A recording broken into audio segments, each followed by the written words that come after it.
I was in town when fire burned down Salvatore and them stores around. I was in town when the market on George Street could be found. I was in town when Syrians came around, selling clothes to old and young. I was in town when police superintendent Fletcher drunk. I was in town when men dressing brown used to be hunting down temper tongues and locking up them down in Woodbrook inside the pond. I was in town when Baptist and gong couldn't be seen on the morning ground. When beef was 25 cents a pound, I was in town. So when they're raising up the price of rice, beef and cow tongue, I already know all of them people on greedy ground. And when they're rolling up old dashing bush to make it look young, they can't fool me because I am in town too long.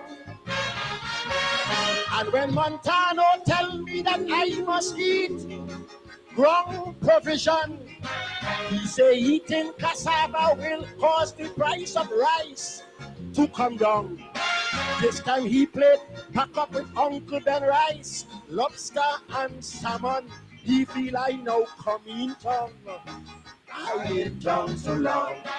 Tell Montano he economics wrong. I ain't down so long. Man ain't go eat yam when he dining in Hilton. I ain't down so long.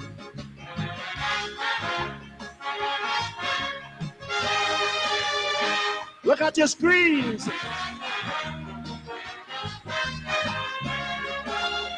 See your time tongue. And look how they used to dress.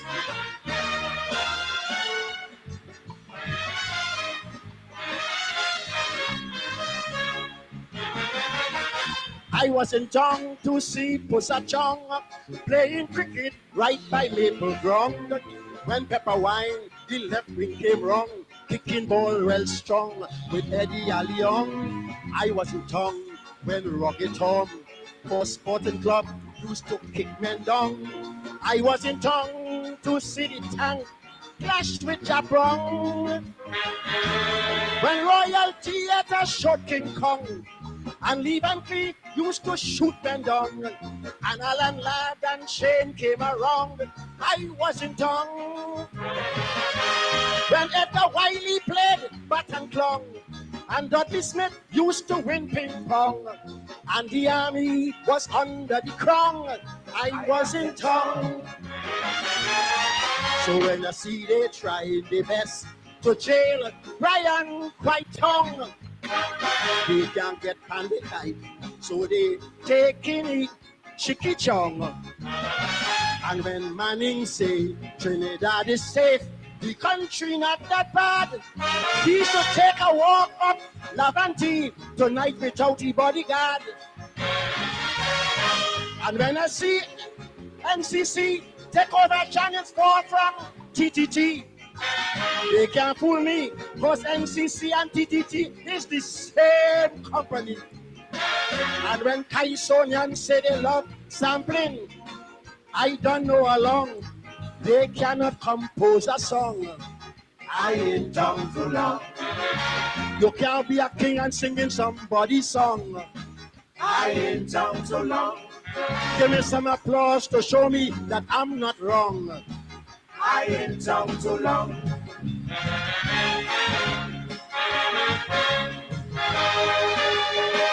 Too long.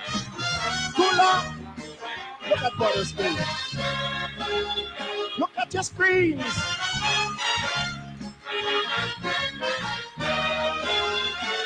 They lie.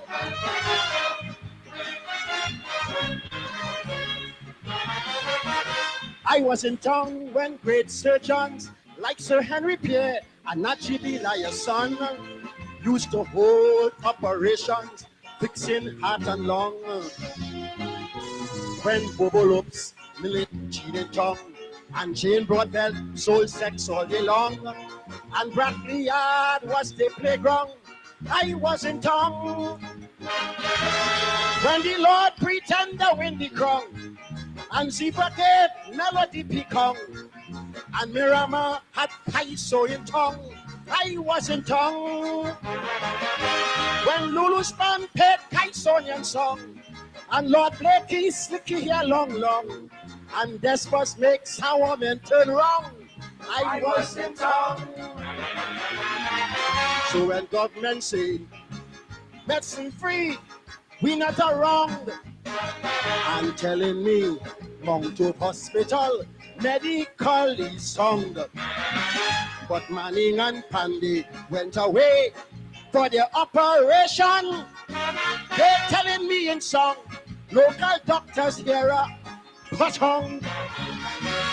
And after I've been so long in Kaiso production, Gypsy Luther and Connie wanted me sing with Monroe promotion, but don't she call in catching Nenin to get paid for that competition? Not me and that soca crown. I ain't down so long. They rub all them singers hands down. I ain't down too long. Up to now the first two ain't get a pound. I ain't down too long. They can't trap me. Watch a long time, Saka boy. What's the call?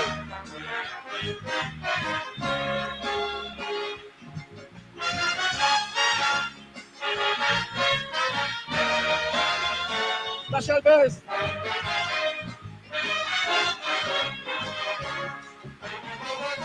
I was in tongue when Bajon Baron had them invaders men on the ground. And Batwenty and Casablanca, Tokyo's surround.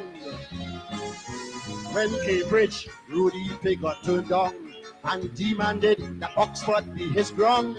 And Ranny Bab make them vagabonds run underground.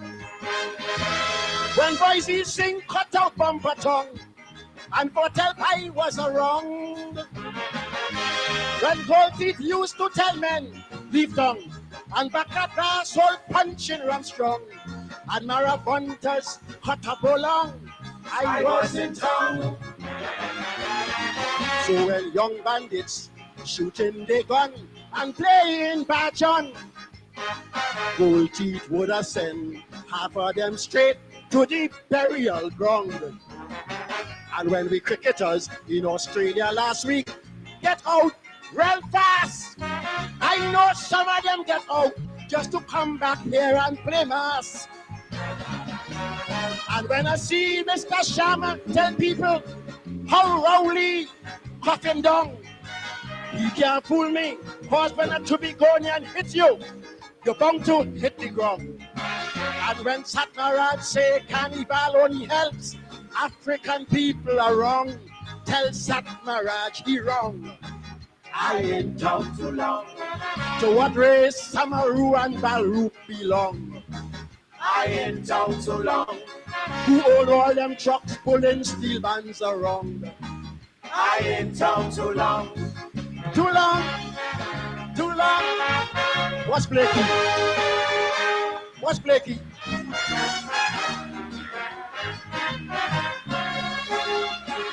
Too long.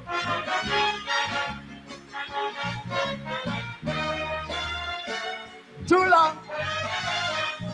God bless.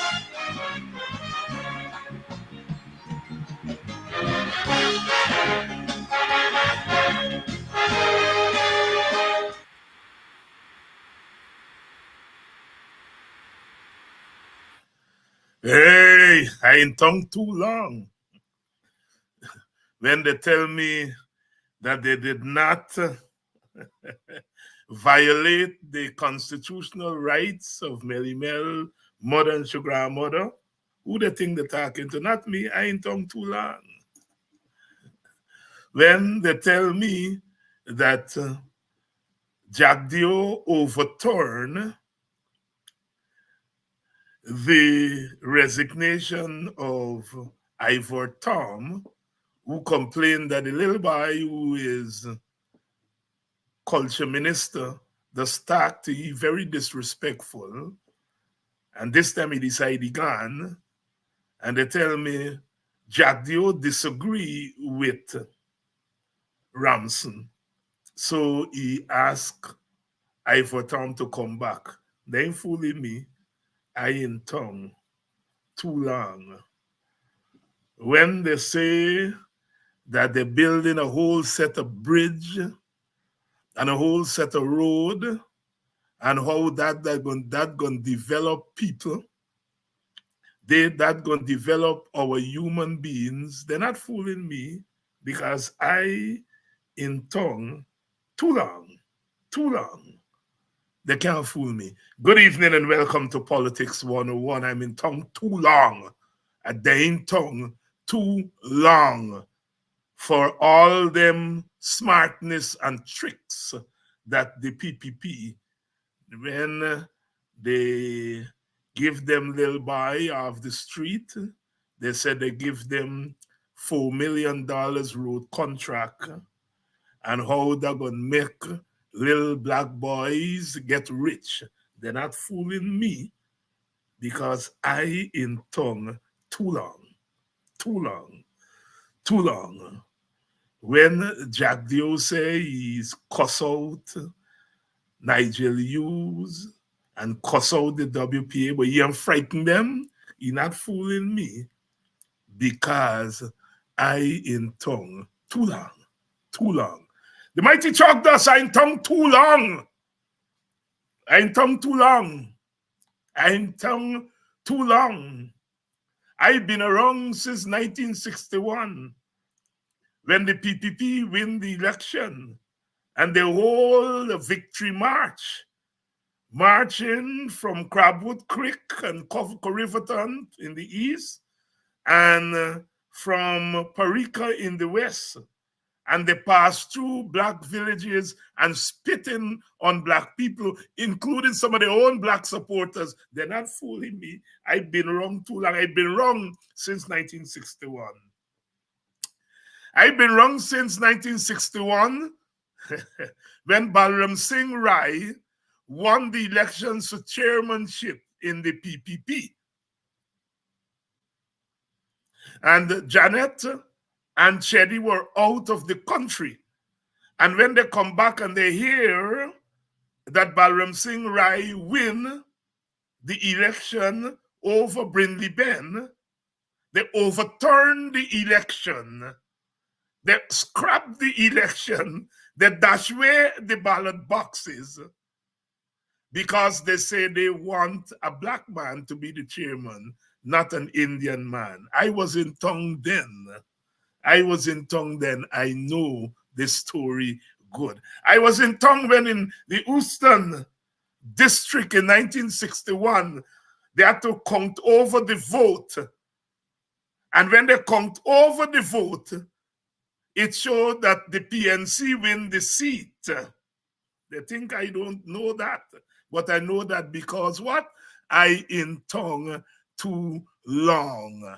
I in tongue too long. I in tongue when the PPP called for partition of Guyana if they don't win the 1964 election. They can't fool me because I in tongue too long. I was in tongue in 1973. After the results of the 73 election come in, the PPP decided they're not going into parliament and they're going to make the country ungovernable. I was wrong. I was wrong. I was wrong when PPP supporters bring their goods to tongue after Jagan tell them non-cooperation and civil disobedience, that they bring their goods to tongue, they sell enough to make back the money, and the rest they used to dump it rather than sell it to people in Georgetown. I was wrong. I was wrong. They can't fool me. I was wrong when Jagan said non-cooperation and civil disobedience. And next thing you know, young Cain, ripe cane, all the cane in the cane field, burn up. I was in tongue. I was in tongue. I was in tongue when Jagan go in the parliament and knock down the mace. They can't fool me because I in tongue too long. I in tongue too long. Good evening and welcome to Politics 101. You see, they don't like us to remember the remembrance. To remember the remembrance. They don't like people to remember. Today they want to lock off everybody who said the PPP I blue or the PPP I red. I was in tongue when Jack Dio tell PPP supporters to chase the president, David Granger, to chase you out of tongue when he come wrong. I was in tongue. I was in tongue in 2006 when the PPP, with the collusion of GCOM, thief a seat from the AFC and Sam Hines squat in the seat. I was in tongue. I remember that. I was in tongue in the 2011 election when they were about to declare the election for the PPP. And then Vincent Alexander come the vote and realized they were stealing a seat from South Georgetown. Attempted rigging. Oh my God. The AFC attempt to rig, the APNU, the coalition attempt to rig an election in 2020. I will never talk to certain people no more. And they forget that I was in tongue in 2011 when the real attempt to steal the election was being made. And Vincent Alexander come and said, no, I was in tongue. I was in tongue. I was in tongue in 1997 when they stole the elections, according to the PNC. And Desmond Hoyt says, well, slow fire. And they take Desmond Hoyt for granted. He said, more fire. And they brought people on the streets, led by Mr. Aubrey Norton, was then General Secretary, Sherwood Lowe and Polori Joe and all of them. They bring the people on the street and they brought down the PPP government. They had to come to the table, the PPP government, and they had to negotiate when the three wise men come, and they give up 2 years of their 5 years. If they know they didn't rob the election, why they give up the 2 years? I am in tongue too long. Too long for them to fool me. I'm in tongue too long. I was in tongue when every morning you wake up in Guyana, 2 black boys got killed, 2 black men get killed, 3 black men get killed, this body get killed, that body get killed. Next thing you know, 400 and more young black men got killed under Jack Dio presidency. I remember that because I was in tongue. They can't fool me. I'm in tongue too long. I was in tongue at Linden when the Linden people sit down on their own bridge and say we don't want electricity take over. And they send the police led by the present acting police commissioner. They send him to lead the team of policemen. And as the sun went down, they opened fire killed 3 Lindeners and injured scores other. I remember that because I was in tongue. They can't fool me. I in tongue too long. Too long.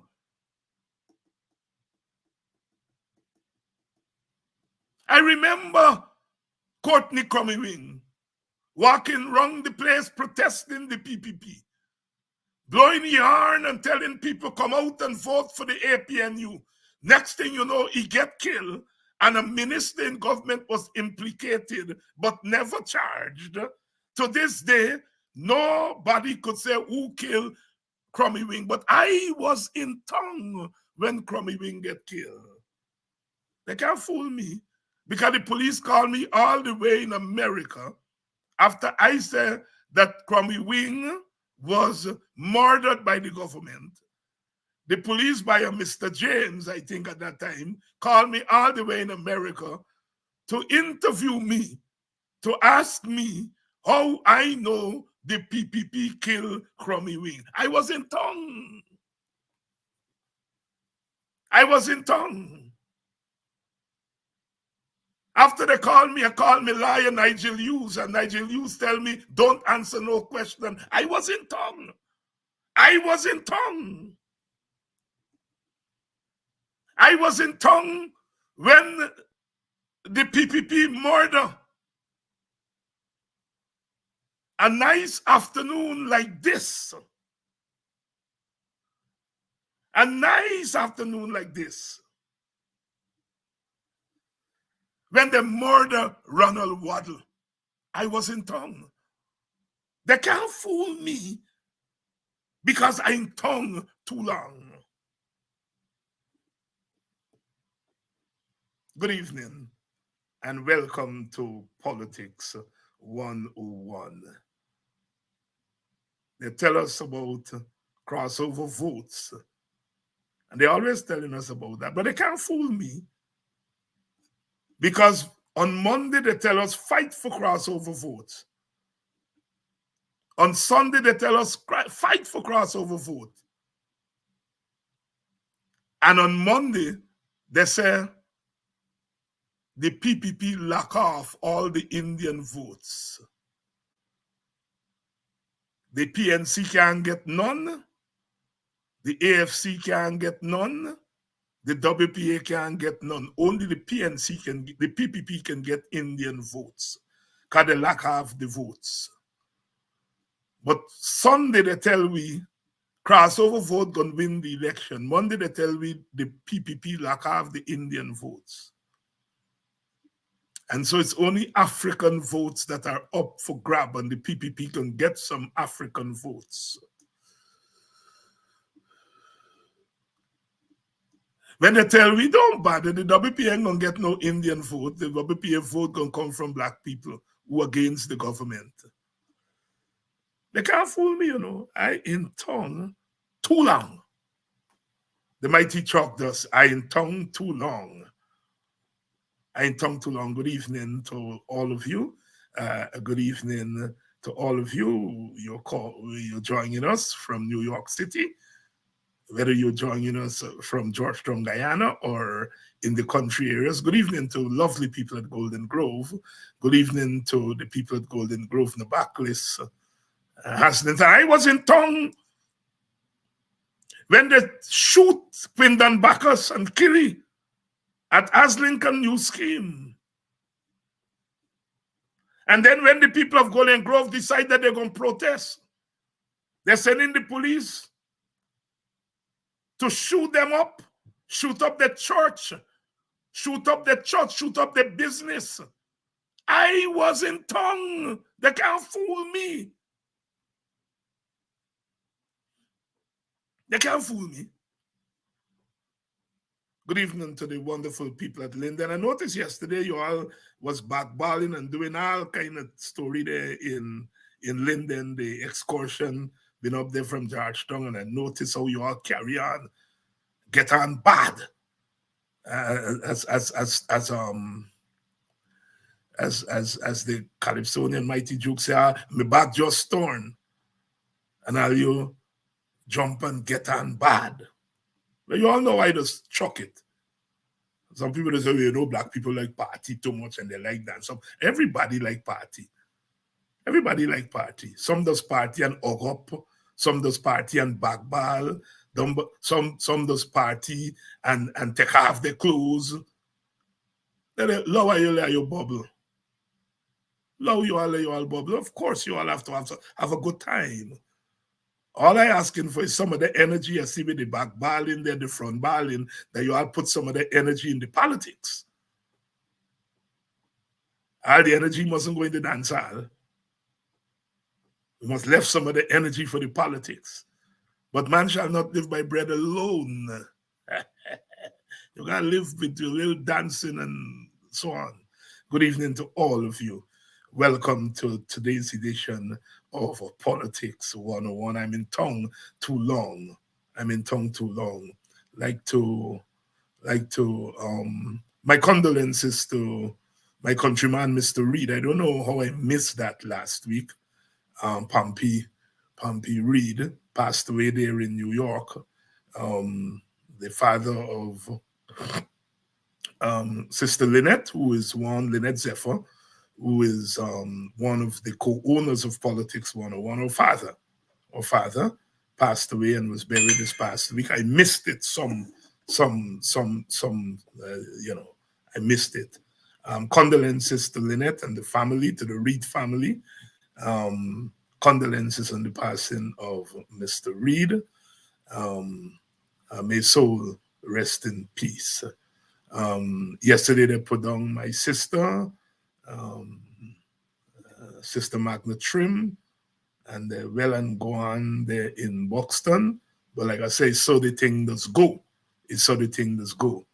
We just bury we dead with full honors. As them boys said, Magna got get the full honors.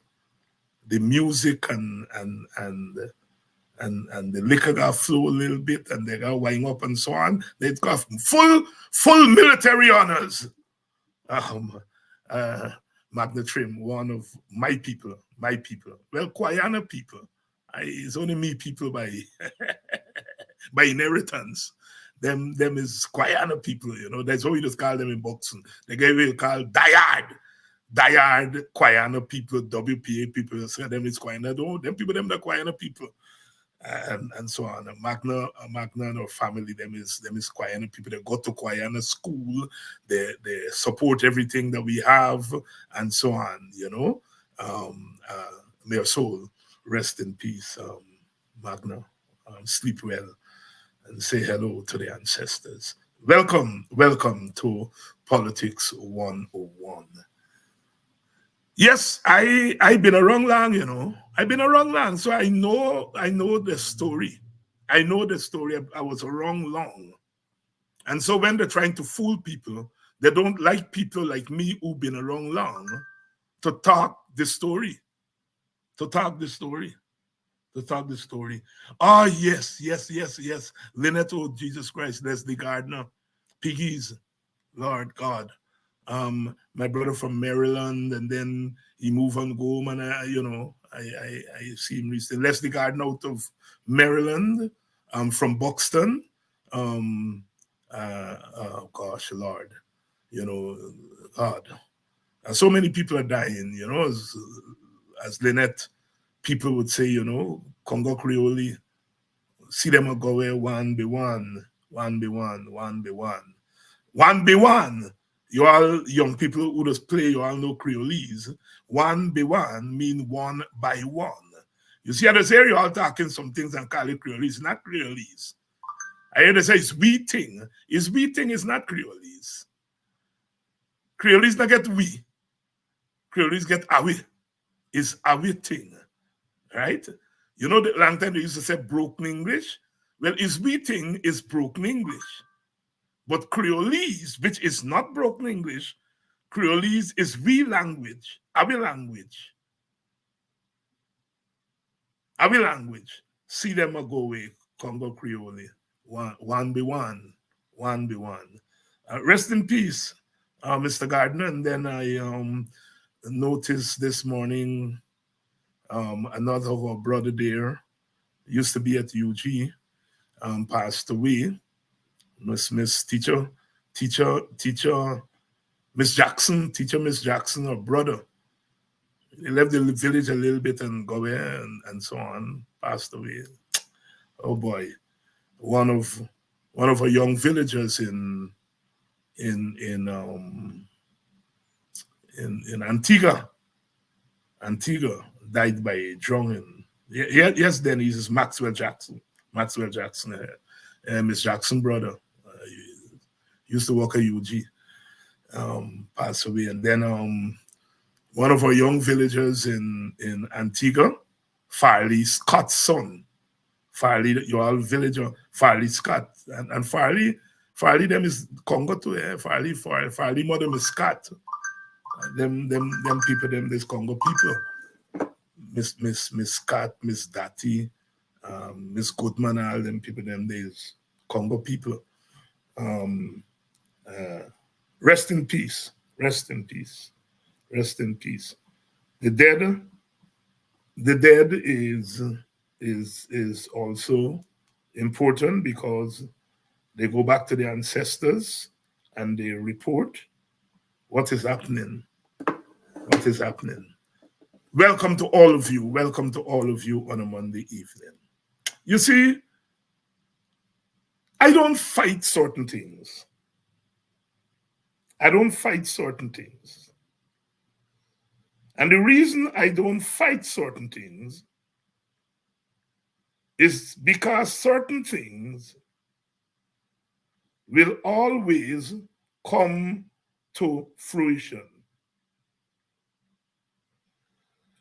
You see, when we say that this government practices racism, they want to kill me. They threaten to throw me in jail. They say racism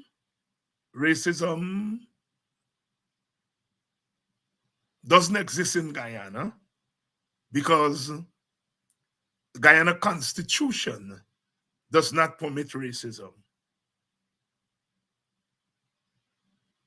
But yet when people like me open my mouth and say you all are wrong to discriminate, they call me racist. So Guyana can have racism if it comes from David Hines and opposition people. But it can't have racism if it comes from the PPP. They are God's chosen people, you know. They do nothing that is wrong. They do nothing that violate Black people's rights, Amerindian people's rights. They are Simon Pure. So they tell us. Well, you see, God not sleep. God not sleep. God not sleep. We are not prophets. We are not. All that happens is that some of us been around long enough and we know when something not smelling nice. Some of us happen to go to school and read some books and know things that real. So when we look at a country like Guyana and we notice certain things, we said this is bordering on racism, and we call it apartheid, we call it whatever we call it, but we want the world to know what is going on, and they call us all kind of thing. Oh God, Kidaki and David Hines, them, they want trouble in the country. They're talking about racism where there's no racism. The PPP doesn't practice racism. To give us the evidence. Where is the data? And so on and so on. But listen, one of the things I study in school is what they call Black studies. Some place they call it Africana study, Pan-African study, Black study, African diaspora study. However, this is the study of Black people, the Black experience. And we study it at the university, we teach it there, teach it in high school, and so on and so forth. Not in Guyana. Guyana has a population of half black people, but we don't teach nothing but black people in Guyana because we are too decent. But in America, after the civil rights movement in the 1960s, after the civil rights movement in the 1960s, one of the victories was that black studies could then be taught in universities, starting in the 1960s. So they've been teaching black studies in universities in the United States now for almost 60 years.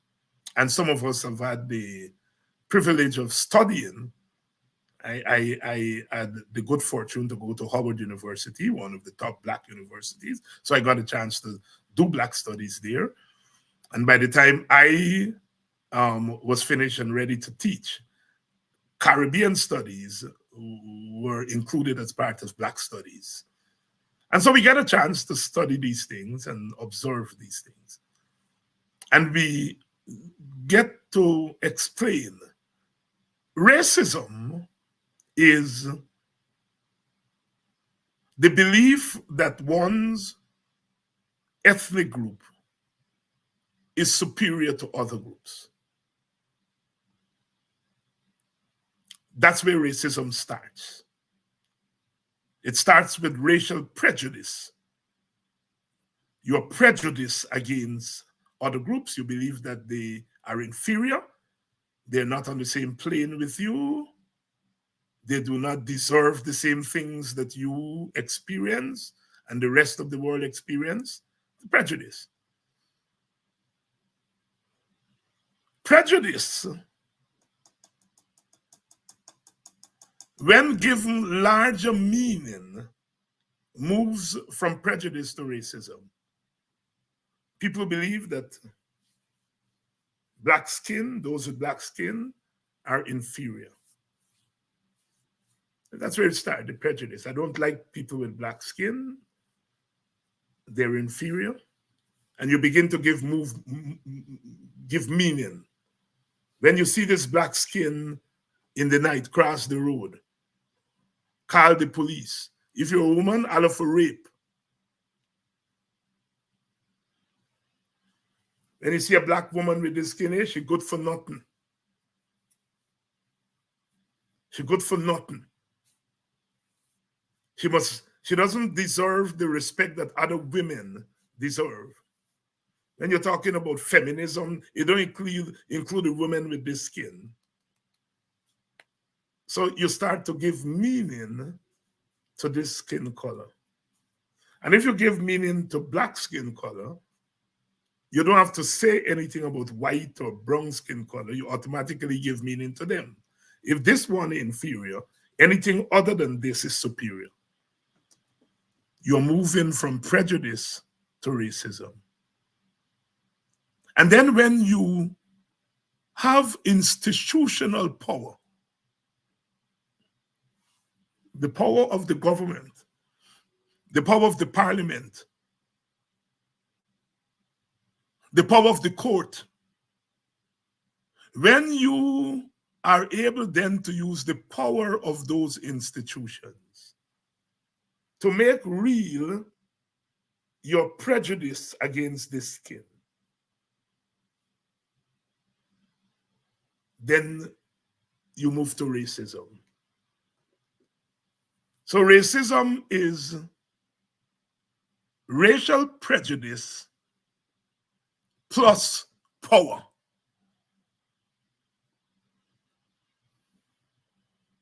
Your sense that your race is inferior and somebody else's race is, your sense that your race is superior and somebody else's race is inferior.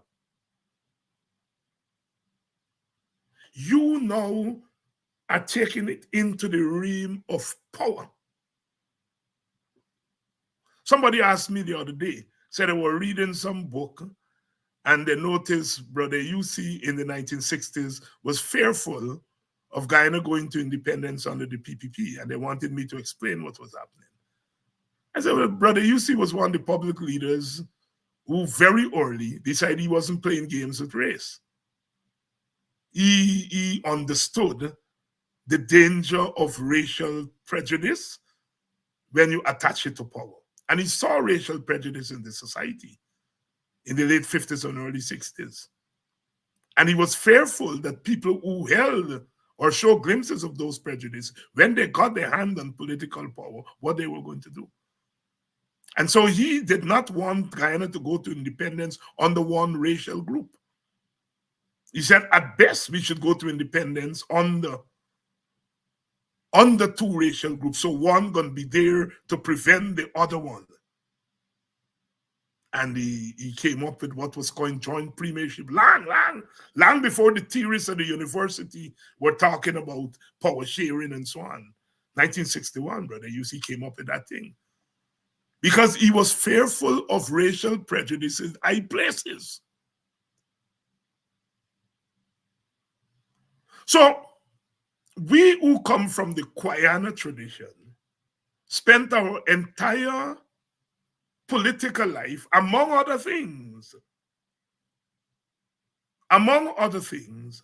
warding off racism in government. It's bad enough for an individual to meet you on the road and say, hey, you nigger, whatever else, you know.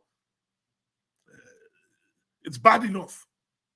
But then when they're going to use their power, the power of government, to make you a nigger,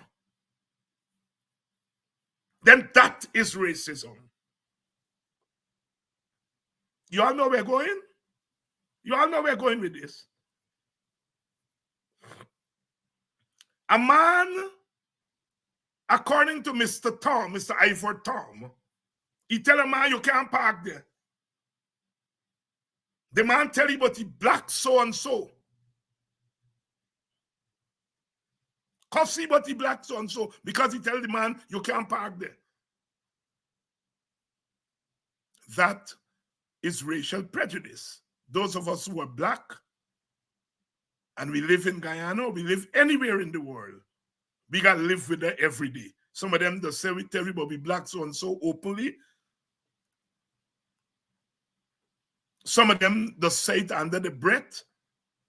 Well, now with social media, they just write it up on social media. Carry your black so and so. We are accustomed to that. That don't make it right, but we are accustomed to it. That's the prejudice coming out there. That there is still an anti-black prejudice abroad in the world, and in Guyana it's there. It's there. People who are not black, as a mass of people, we have not come to grips. We have not come to grips with black people being our equals. Yes, at the individual level, there are people who from other races, they marry people who are black. And if you married somebody who's black, you gotta love the person because you married somebody because you love them. That is at the individual level. But see, racism is not an individual construct. You can, your husband can be black.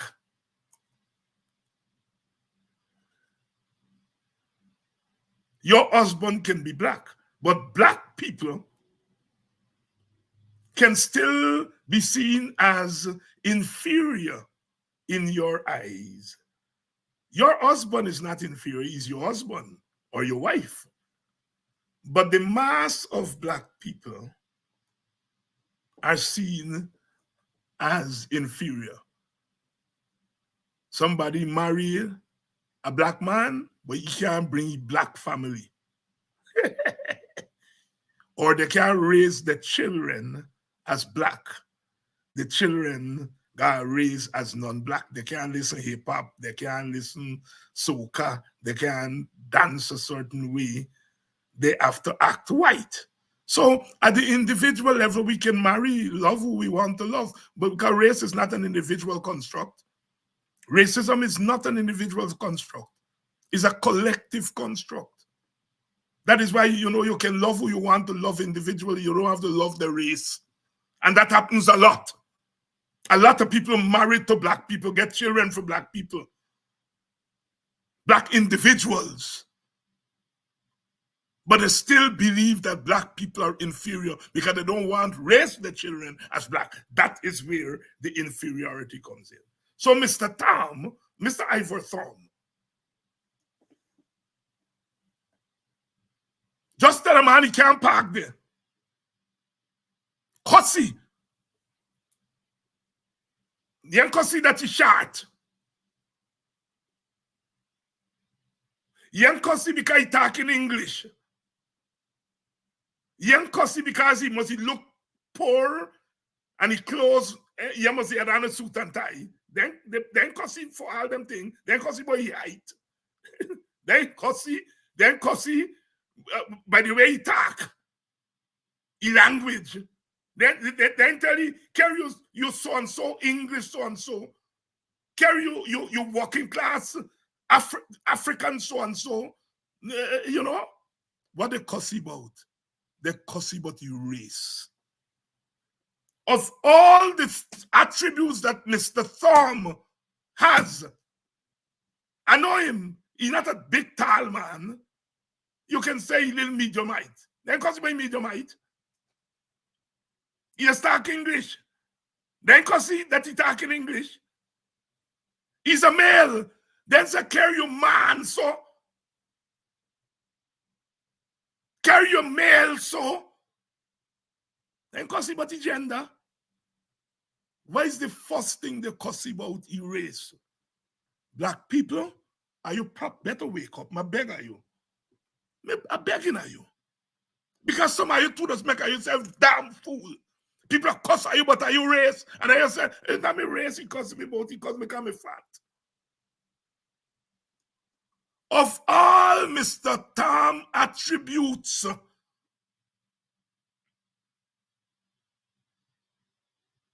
the one that they cussy about is the race.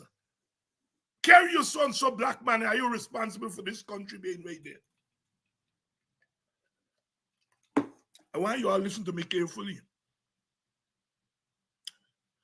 I want you to listen because I ain't telling nothing that you all don't know. What I'm trying to do is to put it in real terms for you all to understand what's happening. Cussy but you race. But the story ain't stop there. If they're the cussy but you race, we might still have been having this conversation tonight. But the conversation would have been limited. Having cursed him about his race and tell you that black race prevent him from telling them where for park. Black man can't tell me where for park.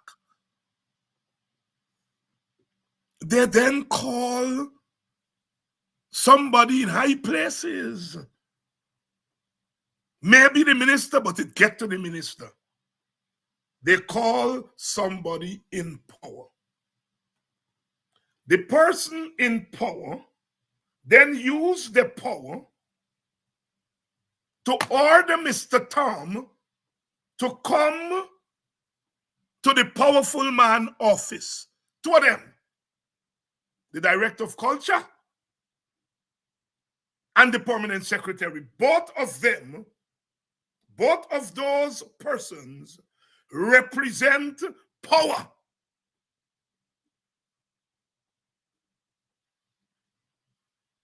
The minister represents power.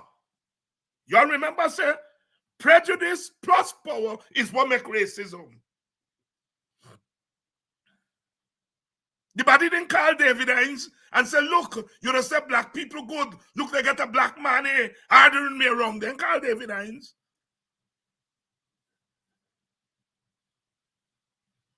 Then call the mother and say, look, a black man ordering me wrong. Then call the picnic, say, look, a black man to tell me where for park. They call people with power. And the persons with power acted and summoned Mr. Tom to the office of power.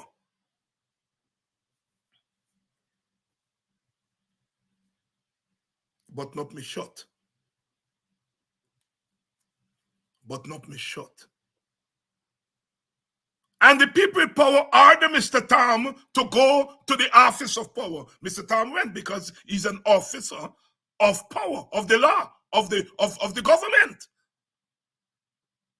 And he went there, and the man in power, who old enough to be the little by daddy, he put a man for sit, big man for sit down there for 45 minutes. And then when he eventually meet with the man, tell the man he rang, for tell the man and the woman where they must park. What Mr. Ramson allegedly did is put the stamp of power on the racial prejudice that was carried out by that man and that woman in Burroughs schoolyard.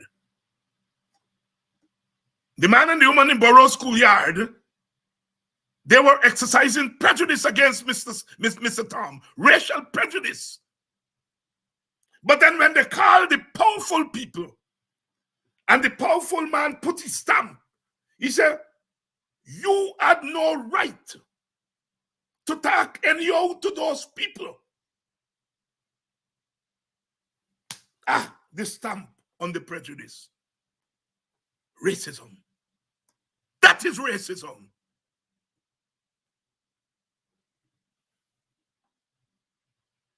Those in power order Mr. Tom because they have the power over him. You work for the government. And the representative of the government call him, come.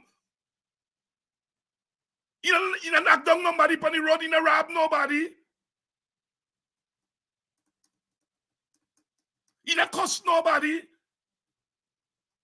You don't rape nobody.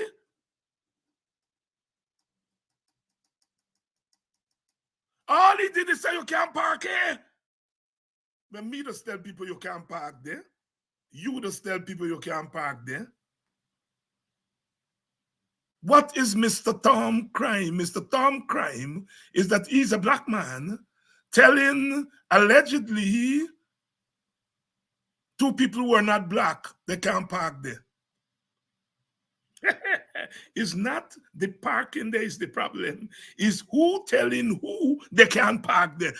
Black man and black woman, are you proper? Just get me vexed sometimes because you all just be too soft and you all don't understand. You are brighter than you all just think, but you all want to vote.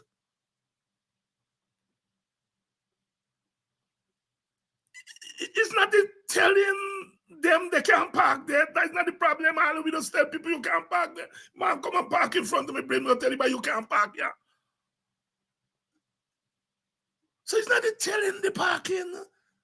It's who telling who where to park in Guyana. But not me short. Is who telling who? In English, it's who telling whom. Who tell who? Who tell who they mustn't park there? It's a black man telling people who are supposedly not black, you can't park here. That's where the crime comes in. And then the big man at the top put his stamp and say, you don't have the authority to tell those people they can't park there. They tell this man, the headmaster of the school. He the director of Barrow School. And you telling me he can't tell people that they can't park there? Well, if he, the headmaster from the school, can't tell them they can't park there, then who can tell them they can't park there? But oh no, the headmaster is a black man, an African. And in today's Guyana, he has no authority to tell people where to park and when not to park. And the Ministry of Culture, represented by its minister, put the stamp. That is racism, and that's what we live with in Guyana. And you all black people got to understand that our kind of thing does get you vexed. But the string of racist behavior by this government is what should get you all vexed every minute of the day and every day of the week, every week of the month, and every month of the year. You understand why they call me a racist? First of all, I do not believe black people are superior. I believe black people are equal citizens of this world.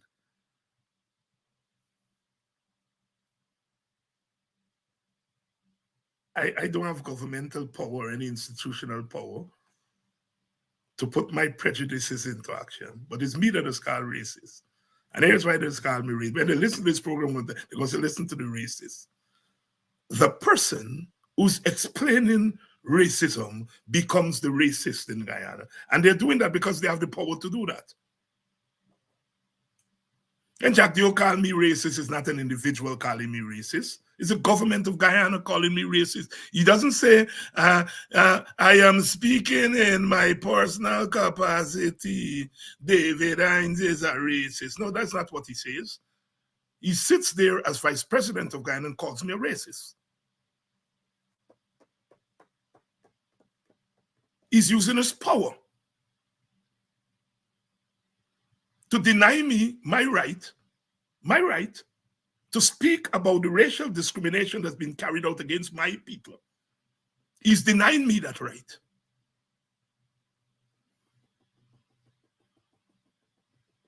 So Mr. Thom, let me think, because before they say David Hines can't talk properly. Mr. Thom, his experience there is the epitome of racism. Started with racial prejudice in the schoolyard,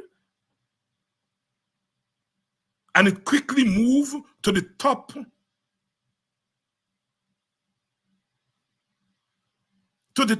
of the pyramid of power. Mr. Thom is a decent black man. He decided it's too much. He decided this is not the first time that this boy talked to me like this, disrespectful to me, and clearly came to the conclusion that this is high-class racism against him, and he resigned. I know Mr. Thom. Not personally, I met him once or twice. I know members of his family. I know he's an upright man. A few years ago, when they had begun to talk about building a monument to commemorate the 1823 martyrs. We in the movement, the 1823 movement, wanted the monument to be built and to be located at parade ground. The government didn't want it at parade ground because they weren't interested in African history. They didn't care what black people say, even though this monument is about black people. And they want to go to the seawall. And Mr. Thom is the person that designed that monument. He's a great artist, one of the greatest that we have produced. And some of us in the movement felt that Mr. Thom should take a side on that issue. He didn't take a side. He built a monument and the government put he put it there, he built a thing. I tell that story to say that Mr. Thom is not a disobedient black man. He's not an anti-government black man. I don't know who he votes for. I don't know. I don't know whether he's anti-PPP or not, but he never showed it. He's a professional. And in an issue where he could have taken a side, he could have said, well, let me side with them black people. No, he sided with his art.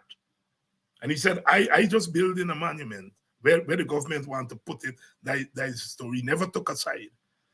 The reason I'm telling that story is that the man here that they've practiced this racism is not a political person. He's an artist, and he's loyal to his art. Like I said, I don't know what is Mr. Tom's political views in terms of party and so on, and I don't necessarily care about that. But I'm making the point that Mr. Tom is not a political person in that sense.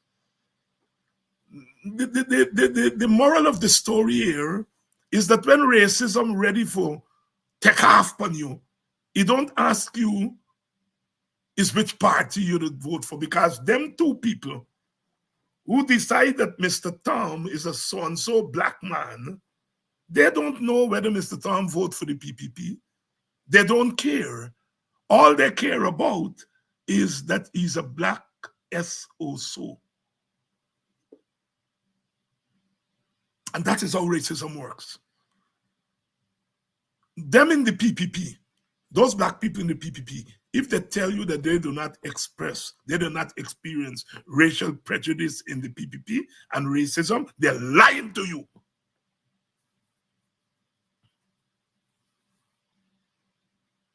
Like I said, those two people did not cuss Mr. Tom about his height. They didn't cuss him about the way he talk. They didn't cuss him about the gender. They didn't cuss him about the religion that he appeared to belong to because of the way he talk and the way he look. They cuss him about his race. And they carry it to the government. And the government put the stamp on it and said, are you right? Black man are supposed to tell people where to park.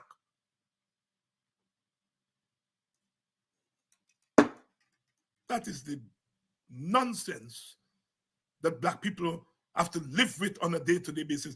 That's Ivor Tam. And he was able to maybe talk to people and it get in the media. It came in the papers. It come on the TV. It comes on social media. Think about the hundreds and thousands of black women, black children, and black men who have to go through what Ivor Tom went through every day. Every day.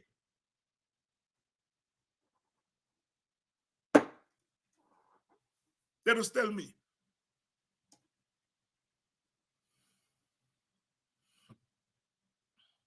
They just tell me every day what they have to go through. Look at the young boy in the place that Tushen. Look at the young boy in Tushen. And look at Melly Mel. Melly Mel wouldn't say that she's discriminated because she's black, because she don't talk black. She just expose them. And I think that is a fault that we black people have, is that we think that they just come after we because we ugly or we nice or we think, and we don't figure in race, or race plays an important part. In 1 week, Melly Mel, the young man from Tushen, and Ivor Tom, 1 week, 3 people, 3 black souls were able to demonstrate before the country and the world their victimhood, their racial and racist experience in 1 week. And if you get 3 who come to the front in 1 week, where 3 come from, they get 3,000 in the last week who had to deal with the racism. They first of all had to deal with the racial prejudice that we have to live with on a day-to-day basis. And then to see that racial prejudice being sanctioned by the powers that be. That is what Coffee 250 meant when we said we are living in an emerging apartheid state. Apartheid means separate. Separate. Some people can tell you where to park. Some people can't tell you where to park. David Hines, how you know that only some people can tell you where to park? Well, I know that only some people can tell you where not to park because Ivor Term's story bring that out. And if you're telling somebody that you can say where people must park, by the same token, you are telling people that there are others who can tell you where to park. You know, I am black, yes, but I'm black because I ain't white. I'm short because I ain't tall. I'm fat because I ain't thin. You don't have to say that only certain people can tell you where to park. All you have to do is to say certain people can tell you where to park. And if certain people can't tell you where to park, then by logic, it's only some people can tell you where to park. Listen, we're in class tonight, and I want us to come out of this class, and I want you all to get racially literate and to understand how racism works, and to understand that racism is at its height in Guyana.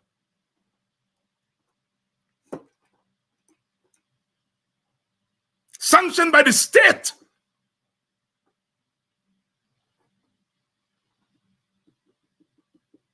Sanctioned by the state. Now, Mr. Jack Diobidi Judah self gonna come and say, Mr. Tom, can you go back to your work? I ain't hear the PPP government come out and say what those people did in the schoolyard was wrong. What the minister allegedly did was wrong. And that those people, we the PPP are taking them before the ERC and we are charging them under the Cybercrime Act.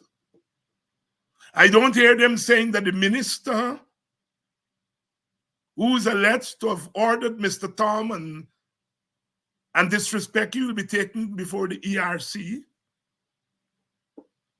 and that you will be charged under the Cybercrime Act or under the Racial Hostility Act. Can you imagine David Hines telling Indian people about this so-and-so and they can't park here and they can't park there because they're Indian? And that it's them who are responsible for where this country is? Or David Hines is a minister who cuss out the man, allegedly, who abused the man to the point where the man had to reach. Can you imagine David Hines doing that? Oh, my mother. Oh, my mother.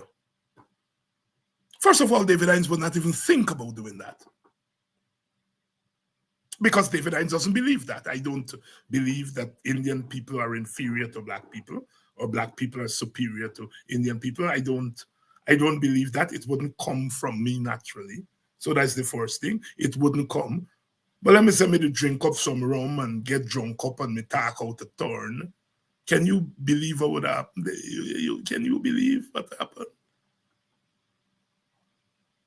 But yet, it is people like David Hines who are being called the racists.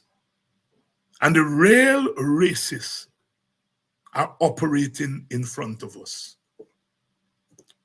Sisters and brothers, why do I explain this story tonight to you all?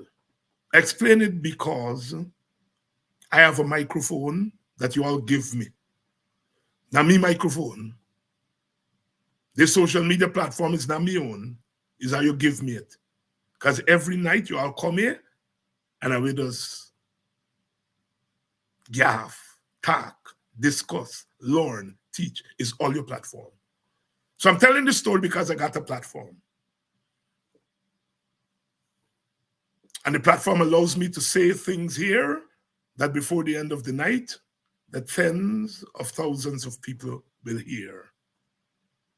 And secondly, it's because I want all you to get vexed and dread.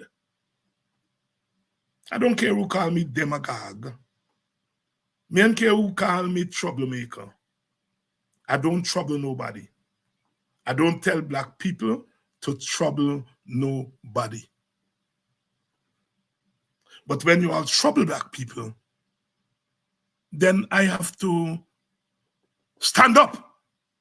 I have to use this microphone that Guyanese, mostly black people, but not only black people, but mostly black people give me this microphone because it's mostly black people who just listen to me directly. But there are other people, there are Indian people who look at the program and so on. I want you all to get vexed. I want you all to get vexed. I want you all to get dread. The only way you stop racism is that you have to fight back against it. And in order to fight against racism, you all got to get vexed with racism. And if you get vexed with racism, you have to get vexed with the racists.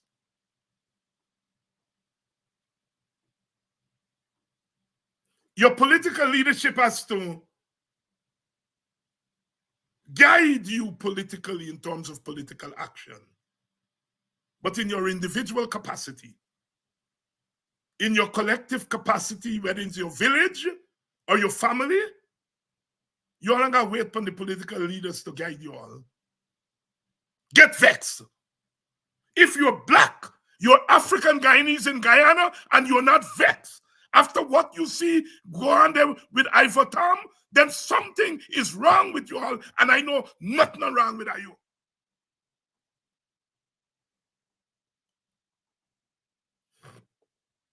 You all might be a little frightened.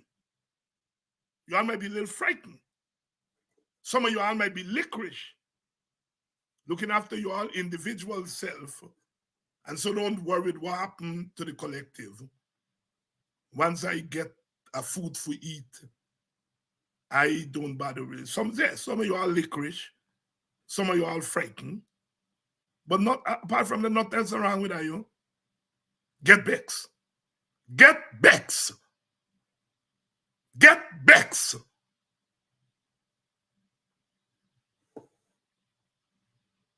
The vexer you all get, the quicker things go turn around in Guyana. The vexer you all get, the quicker racism will subside against African people and against all people. Because if racism is subsided against Africans, it will subside, period, in Guyana.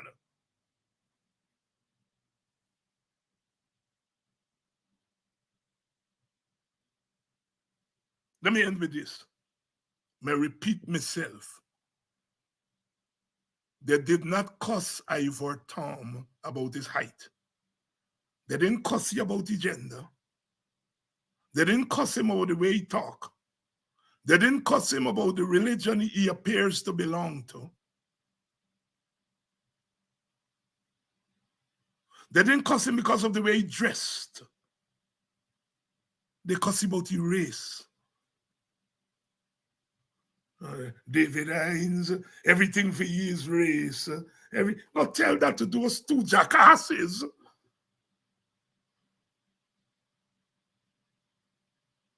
Who began racial abuse against that man. Go tell them that everything for them is race. David Hines don't go around the place telling Indian people they can't park here because them is Indian.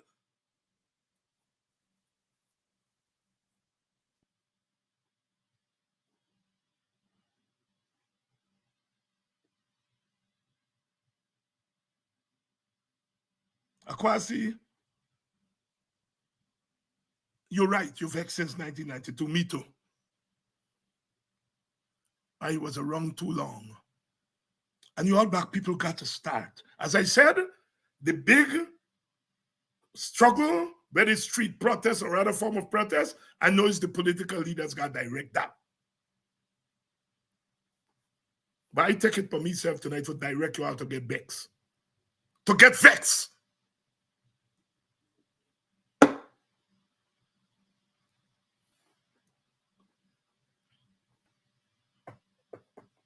I could say, I excuse the lady and the gentleman in the schoolyard.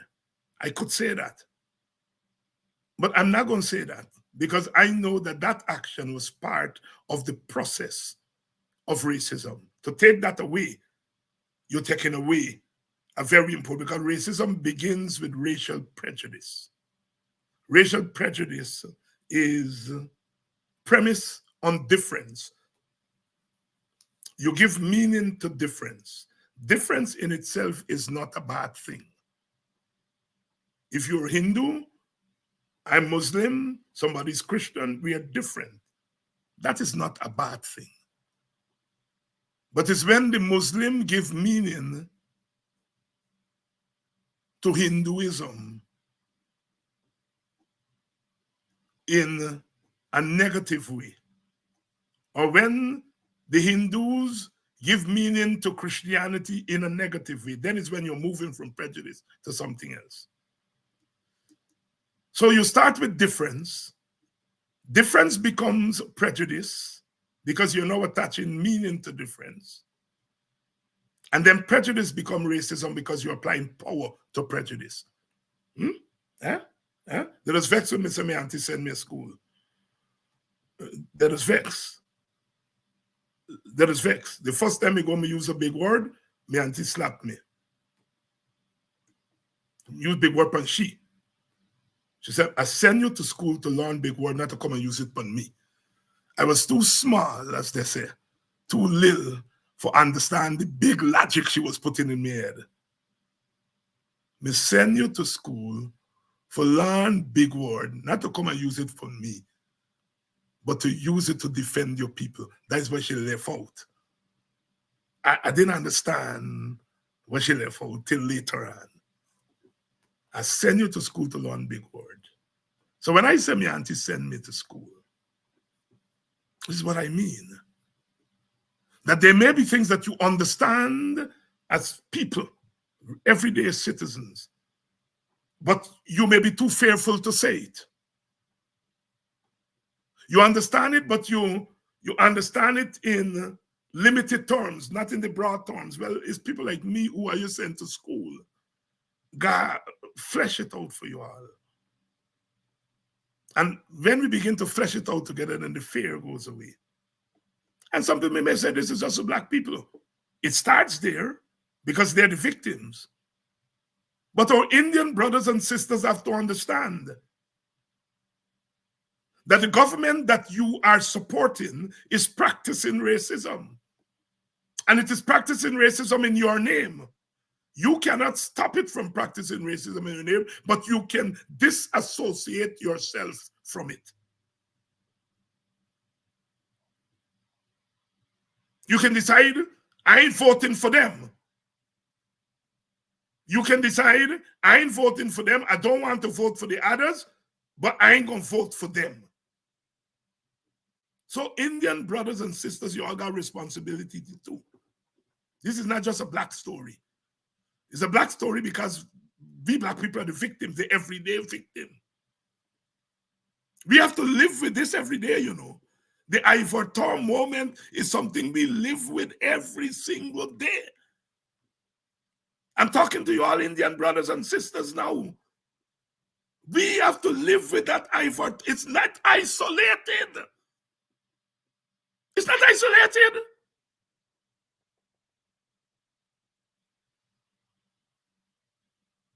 We have to live with that every day. The evidence may be well known, so they won't cost me what me so and so in front of my face. Too often, they just do that one time. Look out the window when they recognize me. Me driving my car, they fly past me. Look. The blasted David Hines racist. They must put them out of the car and cost me and drive very quick. For the most part, they're not going to tell me in front of my face, but they cost me behind my back. Because the PPP has been socializing their people wrongfully to believe that black people are racist. If they only stand up and say, please stop taking advantage of us.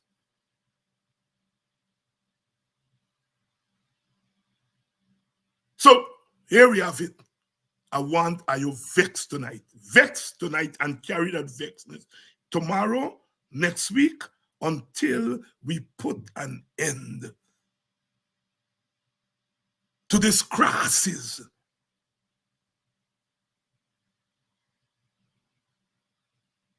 Some of you always say these crosses. We have to put an end to it. We have to put an end to it. God bless you all. I'm going to continue to do this. Tomorrow night, GHK Lal is here tomorrow night. And we're going to continue to witness. We're going to continue to work. We're going to continue to mobilize. Until an end is put to this nonsense. Love you, Mr. Tom. Love you, little brother from Tushen. Love you, Melly Mill. And love you, all you black people who have to live with the Ivor Tom moment every day. We stand in solidarity with you, and we pledge, with God's will and with your work and agitation and your proactive participation in the struggle against injustice, we're going to bring an end soon to this thing. Love you all.